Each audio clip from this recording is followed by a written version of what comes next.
What's going on, guys? So I posted up the other day that I got my blood work done, and thought I'd figure I'd go over the results with you guys and go over some of the issues and some of the ways we're going to try to fix them with some health supplements and some other dietary and training fixes. The good thing about blood work is it gives you indicators of what you're doing wrong and lets you know what you have good going on. And I think that a lot of powerlifters and strength athletes are scared to get their blood work done because they don't want to know exactly the harm they're doing to their body.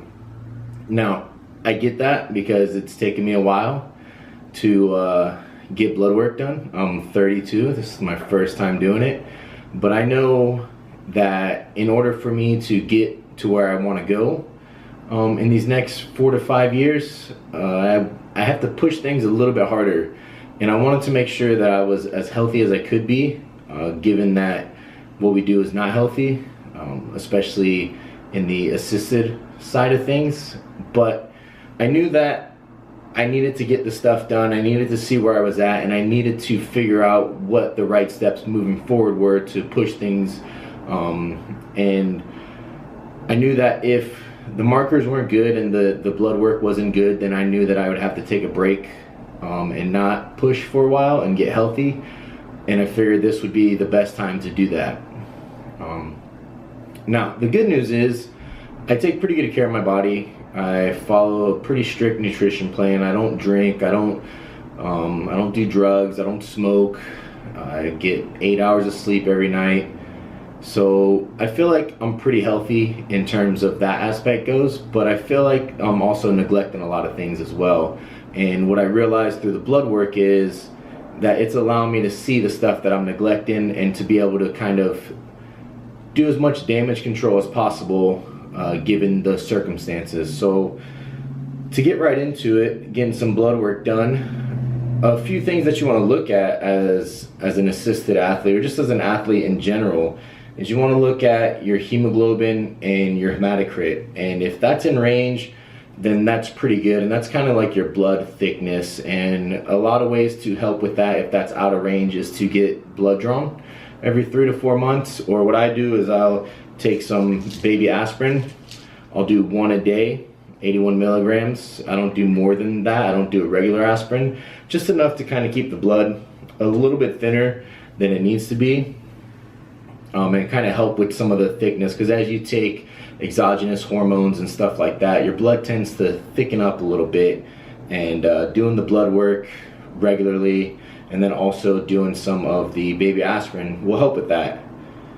So moving into some of the good stuff I had going on, I do have a low glucose, 64, which is good because I do about 500 grams of carbs on training days, so I was happy with that, happy that that's below, it's well below the threshold. And I think a good indicator of that is making sure that your nutrient timing is on point, that you're having carbs pre and post workout, and that's when you're having your biggest amount of carbs. I also, during my biggest amount of carbs meals, I'll do berberine, which is a good glucose disposal agent, and it will help. It has some really good studies on it, comparing it to metformin. So I think that that's been the key as far as like what I've been able to do to keep my blood glucose down, along with nutrient timing.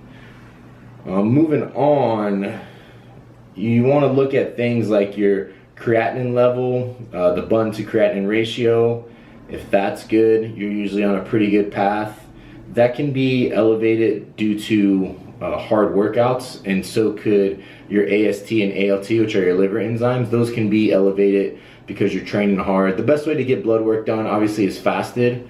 And if you're not fasted, then you're going to have a bunch of irregularities in it. And also to be as well recovered as you can be, maybe taking a week off to train. I didn't do that, and I didn't come off any of the gear or anything like that, because I wanted to see where I was at while I was on. And this was week 1 of adding things back in. So I kind of wanted to see where things were going and things were, and I didn't want to interfere with training. If I can fix things while training's going good, then that leads me to believe that whenever I'm done pushing and I go to cruise, that it's going to be even better. So my AST and ALT liver enzymes were high. I trained the day before, which can elevate them, but also I'm not dumb enough to think that the stuff that I'm doing to my body isn't going to elevate them as well. So some of the things that I was looking into for that is going to be, things like NAC, which I have here, which is really good for helping your liver, and also TUDCA is another liver support that I have here. Both of these are very good. And I feel like that will help keep my liver as healthy as possible, but if you're a natural athlete and you have high elevated liver enzymes, you may want to think about taking a week or two off before getting your blood work done. But if it is slightly elevated and you just train, that's really nothing to worry about too much. Another indicator you want to look at is also your LDL and your HDL and your overall cholesterol and triglycerides. So my HDL is low, which wasn't too surprising, but my LDL was low as well. So that's good in the fact that your LDL is your bad cholesterol and your HDL is your good cholesterol. As a lot of guys know, whenever you take estrogen blockers, right now I'm taking half a milligram of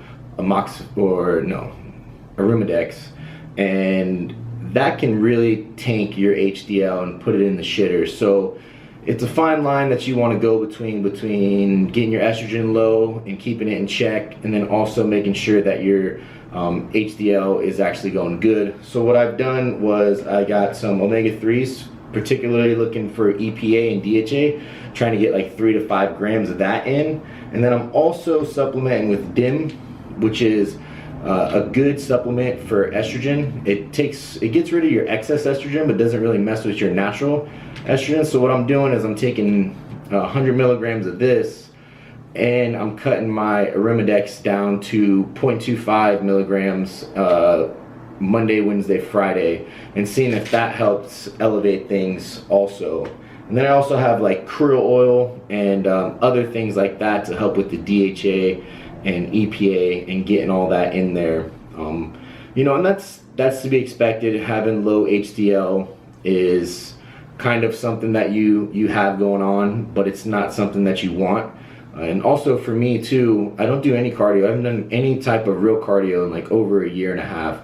So I started adding in some cardio, and I'm not talking about like just going through the motions. I'm talking about getting your heart rate up and feeling like you're gonna die, and it's like the hardest thing you've ever done.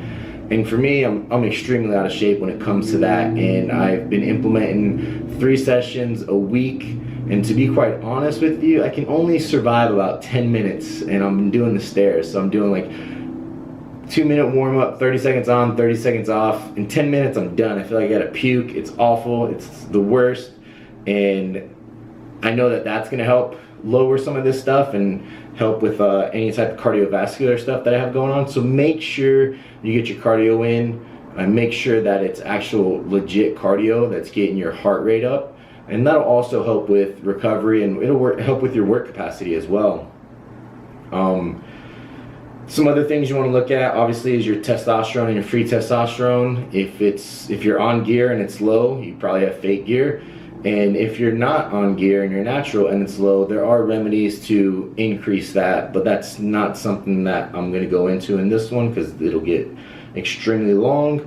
Then you have things to look for also is your C-reactive protein, and that's kind of a marker of inflammation throughout your whole body, and mine was very high. And that could have been because I'm in my 6th week of a hypertrophy phase and I didn't take any time off. And it could be also that it's just shit right now, and it's definitely not something that you want to play around with.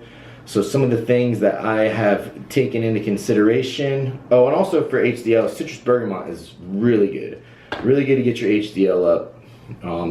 So some of the things that I'm looking for with the C-reactive protein is looking at things like Super K from Life Extension, really good, keeping your heart healthy. And then also Super Bio Curcumin, right?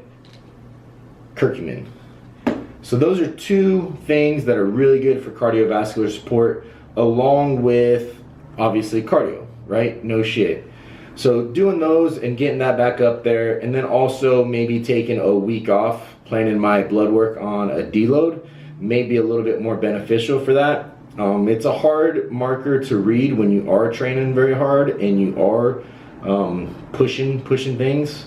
But it's also, if it's high, it's high. Don't take that as I'm just training hard and it's high. You want to look at things in a bigger scope of, it's high, but how can I fix it, and not just by stopping training. You want to look at other things you can add to the situation to make it better.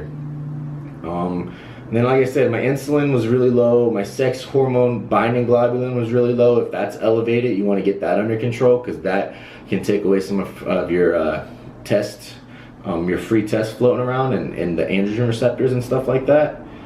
And as far as other things go, you want to look at your estrogen to make sure that's in check, your prolactin, things like that are really important to keep in check, and doing that with the DIM can help a lot. And then also adding in less things like Novadex over Arimidex.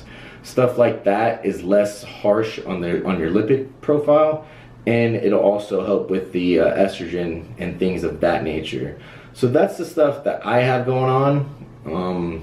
I'm not what I would consider a extreme expert in this. So if there was other blood markers I had going on, I would obviously reach out for help. But considering everything else was really good, I'm pretty happy with that. I'm pretty happy with where I'm at. And I feel like now that things are set and I have all my health supplements in order, I'll do that while I'm running what I'm running. And in maybe 6 weeks to 8 weeks, I'll get the blood work done again and see if things are progressing. If they're not progressing, then I really have to take a look at dropping some of the stuff that I have going on, and then also finding other ways to get things healthy again. And that's the name of the game, right? If your body's not healthy, it's not going to be performing at a high level. So make sure you get your blood work done so that you can check these things and get your body functioning the way it's supposed to. Not to be so scared and so frightened at the outcome that you're gonna have to completely stop everything. It's just a way to, just another marker, another analytic note that's gonna help you become a better athlete and a healthier one. And if you guys saw the podcast I did with Brandon Allen, that's a huge thing, right? Is being healthy. Cardio, pushing it hard. Don't be afraid to push the cardio because you're thinking that you're gonna lose muscle mass, or you're not gonna be able to recover, or you're gonna have a bunch of issues. You know, it's one of those things where if you can't do 10 to 20 minutes of cardio a week, 3 times a week, then you have bigger issues than just trying to be strong. Some of the things that you should really focus on as an enhanced lifter is things like, you know, overall heart health, liver function, and just making sure that those 2 biomarkers are fully restored as much as possible. Those are the 2 biggest things. And obviously cholesterol and stuff like that. But I feel like a lot of those things can be fixed with diet, whereas heart health and liver health can be something that you need to supplement. So make sure that you not only get your blood work done, but you make sure that you get the right blood work done, and that you find someone that can read it for you and help you along the way. So if you guys have any questions about that, make sure that you comment below, ask away, shoot me an email, tony@tmnutrition.net. If you like the video, make sure that you like it, subscribe, share, do all that awesome stuff. I appreciate you guys, and I'll catch you next time.